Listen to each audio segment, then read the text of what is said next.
Okay guys, so here's where we are right now. I ended up taking the 3 bolts right here out, leaving the motor mount attached to the car. That actually saved me a few steps. They were pretty tight. Ended up having to get a half-inch drive breaker bar here because it was pretty tight, and ended up being a 17 millimeter socket over here on this side. I'm sorry, 14 millimeter. These bolts here are 14 millimeter. These were 17 if you had to take those out, but I didn't take those out. I took these 3 here loose that were 14 millimeter. It did take the half-inch breaker bar with that 14 millimeter socket there on there. So what I done is I took that loose and made sure the mount was free. Took a pry bar and stuck in here and moved it. And so now what I've done is I've taken the jack and I've lifted it up, and as you can see, there's probably about 1 inch worth of clearance up under that mount, between the mount and the body. And so I've still got plenty of room right up under here for the engine. This is the top radiator hose right here. I've got plenty of clearance there. All my hoses down here look good. So I'm gonna see if I can't get to this pulley and start loosening these bolts. Now, what you've got is, trying to get a better view of the camera. Sun's in the way. So you've got a bolt right here in the top of this pump at 12 o'clock position, and then you've got another bolt right here below it at the 6 o'clock position. So what I'm going to have to do, if this pulley wasn't messed up, it'd be a lot easier, but the pulley is pretty messed up. So what I'm going to have to do is I'm going to have to take this top bolt loose there with probably a 10 millimeter socket and probably just a short socket and a ratchet. Then I'm going to have to take this pulley and I'm going to have to try to get it stuck in there as best I can. Now it's got holes in it. If you can see, there's a hole in there. I'm going to have to try to get that hole, or there's several holes in that pulley, lined up with that 6 o'clock position at the bottom to get the other one out. So the top one's going to be easy. I can get that one pretty easily. The bottom one's going to be a little tricky, and I'll let you guys know how that works out. So here's where I'm at right now. I actually ended up taking a 12 millimeter socket and a 1/4 inch drive short ratchet, taking this nut loose right here. Because the engine was up so far and the pulley had already came out, I was actually able to shimmy this thing out from the pump and the car, so the pulley is actually free. And as you can see, the shaft has broke off, the bearings failed, and I can end up taking this shaft out of this pulley and transferring it to the new pump. But I still have to end up getting this other nut down here at the 6 o'clock position at the pump out. It's going to be easy right now because this pulley's not on there, but remember, once I end up putting this pulley onto the new pump and slide that on, it's going to be a lot more difficult to get back in there, because I'm going to have to basically go in there blindly, only feeling where the stud is. So I'm going to go ahead and take this other one loose. I'll let you guys know what I end up using to, I'll probably just end up using 12 millimeter short socket and maybe like a 2-inch extension with the ratchet to get this pump off. Okay guys, so ended up getting the bolts out. There's only 2 holding the pump actually to the motor. The one at the 12 o'clock position, the one at the 6 o'clock position. I've got both of those nuts off. Ended up using, probably could have used this on both. Here's a 12 millimeter long socket along with a 1/4 inch ratchet. And as you can see, I'm going to put my glove on here really quick. As you can see, the pump is loose from the car, and there is just enough room to slide this out. Don't know how that's going to work out when I end up putting the pulley back on, but this is the inside of the failed pump. So I'm going to go ahead. This is a view of basically what you're going to be looking at with the pump out. And I've got to go over here and transfer the pulley, and we'll show you how to do that. Alright guys, so here's where we are so far here on the pump and the pulley. Got the pump off. I've got the pulley on my bench with my vise, and I've taken the kit here and opened it up. I've used these things in the past. It's been a number of years since I put a power steering pump on, but you basically got to have a tool like this in order to get this pulley here pressed off of the shaft. This kit here, I loaned it from AutoZone. I'm glad to have it because I don't have one of my own. I don't do this enough to justify spending, you know, probably $100 on a good one. This one here is not a very good quality. I'm gonna be honest with you. Like I said, I am thankful to have it because I don't currently have one, so it's better than having nothing at all. But typically these things come with more than one set of collars. The last one I used was an OTC, and it was a very nice one.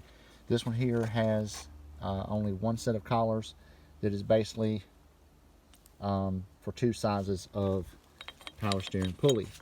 So on this particular one here, I have tried it before I started the video, and it does not fit well on either side.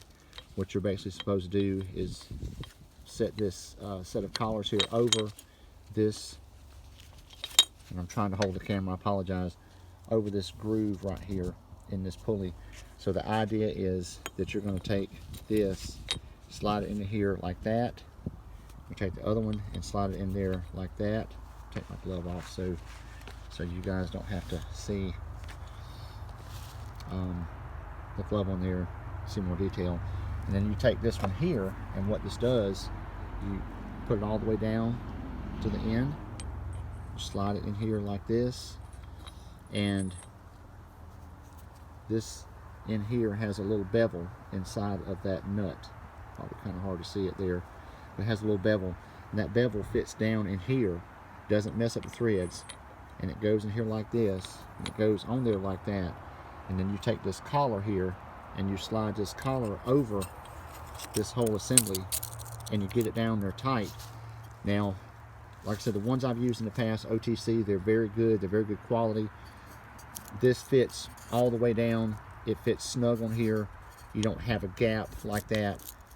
This is not a very good quality. I don't like it, I don't want to damage it. So what I'm going to end up doing, I'm going to take a hammer here, a plastic hammer, and I'm going to try to tap this thing down as far as I can on here. I'm going to tighten my vise up, and I'm going to do this. I normally do it with an impact wrench, but I'm not on this particular pulley and this particular puller because I don't want to damage it. I don't want to buy a remover here because I've damaged it. So I'm going to attempt to gently tap this thing down as far as I can on here to get this collar to lock on. Like I said, generally you would not have to do this, and then you basically take it and screw it down in there until it tightens up. Trying to do this and hold the camera, I apologize. And this is going to eventually, I'm sorry, it's going the wrong direction. Don't ever tighten that way.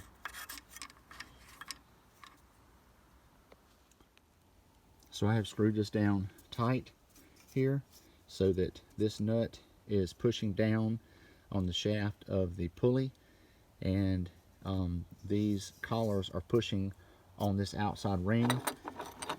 And I'm going to use a 10-inch crescent wrench, and we're going to see if this thing will break this loose without me having to get my impact. Gonna probably have to put the camera down because the shaft is wanting to turn. So guys, it did end up working. I apologize for not being able to show it, but basically when this pulley breaks loose from that shaft, when it gets ready to let go, you're going to hear a pop. It's going to be not a loud pop like a metal breaking pop, but just a gentle pop, letting you know that this pulley has released from this shaft. So I'm going to go ahead and finish taking this pulley off, and then we'll show you what it looks like.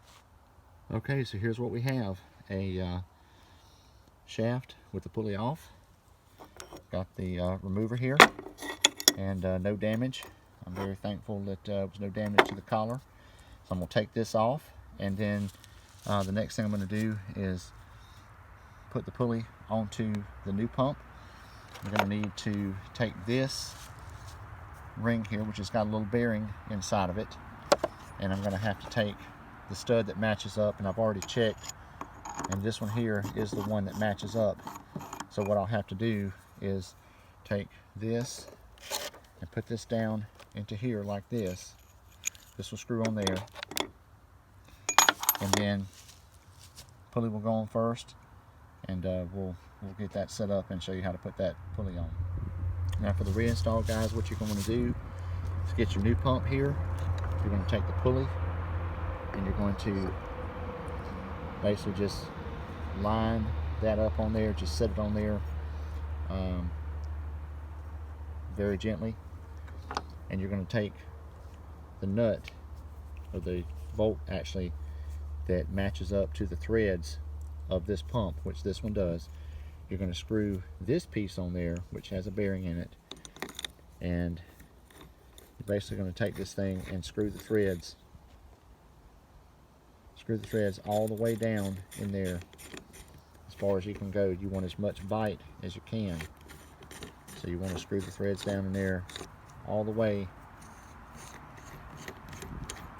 and let this thing lock out to make sure you've got plenty of threads. You don't want it stripping out. So this thing here is bottomed out in there. It's screwed all the way in the shaft of the pump.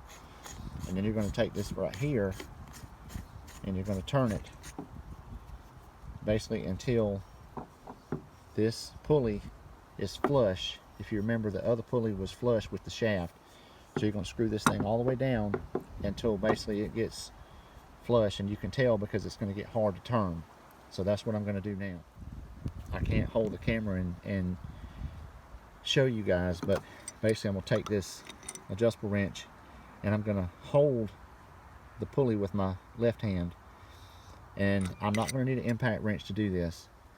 I'm going to take and hold the pulley with my left hand, and I'm going to crank down on this nut right here until it presses this pulley on this pump shaft.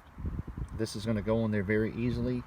It's not going to be hard to turn. It's going to go on there very fluid and very, not super easy, but it's going to be easy for you to turn, and you're going to know that that pulley is moving down the shaft of that pump. When it starts getting hard to turn, that's when you're going to take this nut and back it off and make sure that this pulley is flush with that pump shaft. And when it is, that's when you know that it's seated on there good, and you can take this nut out.